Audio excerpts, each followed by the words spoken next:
Something about 2026 feels familiar, and not in a comfortable way, but in the strange way history sometimes returns with different clothes, different technology, different leaders, and the same old human patterns underneath. Most people think history moves in a straight line, as if every generation becomes wiser than the one before it.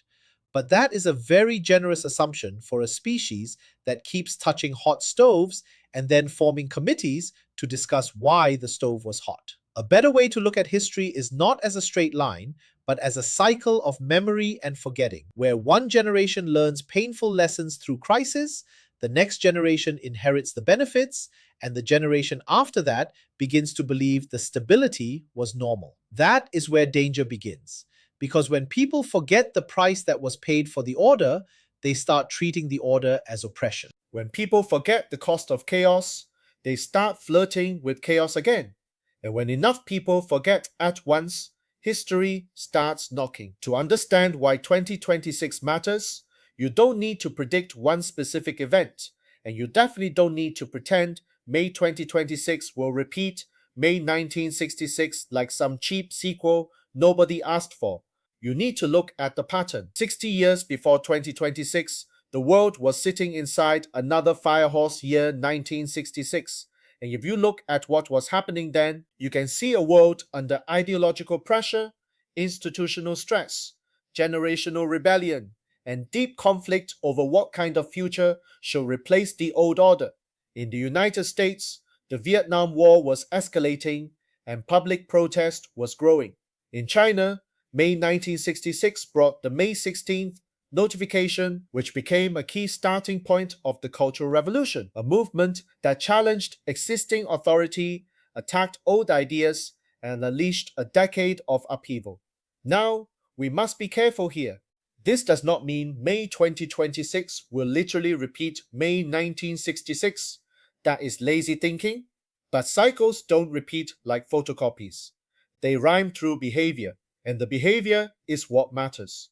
The common thread is not the exact event, it is pressure on institutions, public frustration with authority, ideological conflict, and a sense that the old structure can no longer contain the energy of the time. That is the echo, not identical events, similar pressure. This is where the Strauss-Howe generational theory becomes useful, as long as we use it as a lens and not as scripture. Their idea is that history moves through long cycles of roughly one human lifetime, usually around 80 to 90 years, and inside that cycle, society moves through four phases. First comes the high, where institutions are strong and people generally accept collective order.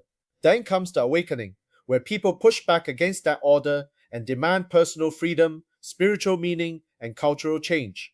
Then comes the unraveling, where institutions weaken, individualism rises, trust breaks down, and society becomes more fragmented. Then comes the crisis, where the old structure can no longer hold and society is forced to rebuild, reorganize, or break apart.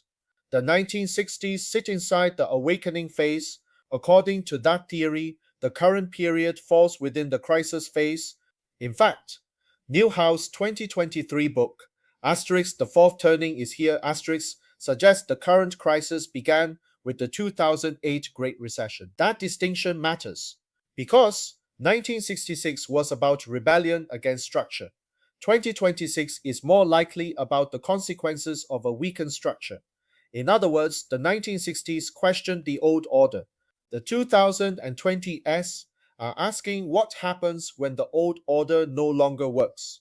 Now, let's properly bring in the Chinese metaphysics layer, Fire Hagen. 2026 is Bing Wu, the fire horse year, fire over fire. The cleaner way to understand fire horse is speed, visibility, intensity, reaction, exposure, and compressed consequences. Things happen faster, people act before thinking, leaders are tested, institutions face pressure, weak structures become visible, hidden tensions become harder to contain.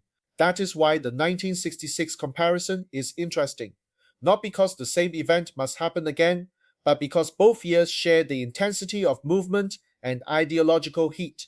Fire does not create the problem. Fire reveals the problem.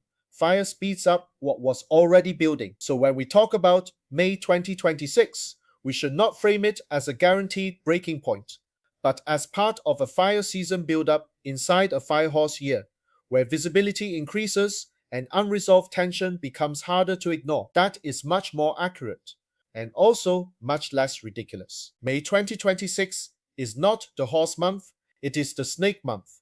But the snake belongs to the fire season, which means May can act like the heating up phase before the full horse month arrives in June. So if we are looking at May 2026 symbolically, we should not say this is the exact month history repeats. We should say this is a month where the fire pressure becomes more noticeable. That could show up as sharper public emotion, stronger ideological arguments, leadership stress, market volatility, institutional tension, or faster reactions to events that were already building before May. And this is the part most people miss. The event is not the point. The pressure pattern is the point. In 1966, the pressure pattern was rebellion, ideology, youth energy, conflict with authority, and the tearing down of old frameworks. In 2026, the pressure pattern may differ in form but remain similar in spirit, as the world again faces questions about power, legitimacy, leadership, economic fairness, technology, national identity, and whether old institutions can still hold the center. That is the real echo, not same month, same event, same human pattern, under new conditions. Now bring this down to earth, because otherwise this becomes one of those historical essays people pretend to enjoy while secretly wondering what to eat for lunch. The lesson for business owners, leaders, and investors is simple. When a fire cycle meets a weak structure, pressure rises fast. If your business depends on outdated assumptions, unclear authority, weak trust, or slow decision making, 2026 will expose that faster than a normal year. If your leadership depends on control instead of clarity, your team will feel the strain. If your brand relies on noise rather than substance, the market will see through it. And if your strategy depends on yesterday's stability continuing forever, you are going to have a very educational year. So the practical move is not to panic. The practical move is preparation. Tighten your structure, shorten your decision loop, strengthen your community, clarify what you stand for, build trust before pressure arrives, because when history enters a high pressure phase, the people who do best are not the loudest, they are the most prepared. So is history's 60-year glitch about to repeat in May 2026? Not literally. And anyone who tells you that exact history will repeat itself is probably selling certainty, because uncertainty does not convert as well. But the pattern is real enough to pay attention to. 1966 showed us what happens when ideological heat meets institutional pressure. 2026 may show us what happens when weakened institutions meet compressed consequences. The names are different, the technology is different, the battlefield is different. The battlefield is different, but the human pattern is familiar. When comfort creates forgetting, forgetting creates fragility, and fragility eventually meets pressure. That is the will, that is the warning, and that is why 2026 should not be treated casually. Not because we are doomed, but because we are being tested. The real question is not whether history repeats. The real question is whether we have learned enough to respond differently this time.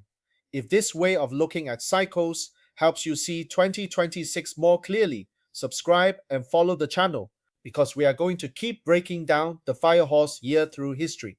Bazi, Chi-Man, leadership, markets, and real-world strategy. And if you want the deeper conversation, come into the Destiny Architect Telegram chat, where we don't treat metaphysics as superstition and we don't treat history as trivia. We use both to read the pattern before the pressure becomes obvious.